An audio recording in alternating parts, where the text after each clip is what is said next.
Hello my Instagram family.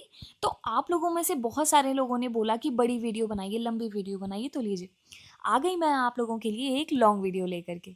तो आज सुबह उठते ही सबसे पहले भागी नहाने के लिए, क्योंकि मैं बहुत एक्साइटेड थी घूमने जाने के लिए। नहा कर आई तो हमेशा की तरह डेली रूटीन, पहले सीरम लगाया, फिर भर भर के मॉइस्चराइज़र मसाज दी फेस को, और फिर कजू लगाया। उसके बाद लाइनर ने लगाने से मना कर दिया। लेकिन मैं ठहरी मायके की छोटी बेटी और ससुराल की बड़ी बहू। आज मैंने पहनी पिंक साड़ी, जिसे पहनने के लिए मैं बहुत एक्साइटेड थी। बताओ क्यों? क्योंकि ये साड़ी जो मैंने पहनी है वो एक्चुअली मेरी है ही नहीं, मम्मी जी की है। और वो भी पूरे 10 साल पुरानी। क्योंकि इसका ब्लाउज फिट नहीं था मुझे, तो मैंने इसके साथ कॉन्ट्रास्ट शेड यूज़ किया है। और फिर मम्मी को दिया खाना, और खाने के बाद हम निकल पड़े अपनी मंजिल के लिए। पहले ये प्लान सिर्फ हमारा था, मतलब मेरा और आपके भैया का। लेकिन मैंने बोला यार अकेले क्यों, 30 दिन तो मेरे सबके साथ पूरे हुए हैं ना, तो सबको साथ लेकर चलते हैं। और ये है हम मिडिल क्लास वालों की प्रॉब्लम।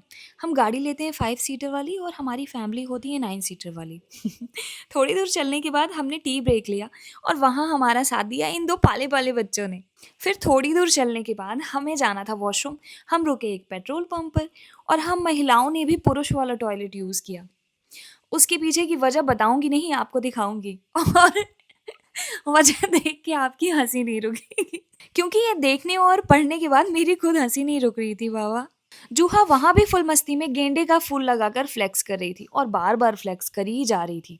थोड़ी देर बाद मैंने नोटिस किया वो गेंडे का फूल मेरे देवर जी ने लगाया हुआ था, और उन्हें भी नहीं पता था कि उनके साथ ऐसा कुछ हो चुका है। उसके बाद हम पहुंचे हनुमत धारा, जहां से इस क्यूटी पाई से मैंने लिया श्रृंगार का सामान। और क्योंकि मम्मी के पैरों में प्रॉब्लम है और वो सीढ़ियों से नहीं जा सकती थी, तो हमने चूज किया रोपवे से जाना। रोपवे राइड के बीच में हमने एंजॉय किया बेहद खूबसूरत सा माउंटेन व्यू और ग्रीनरी, जो कि आजकल शहरों में कहीं खो सी गई है।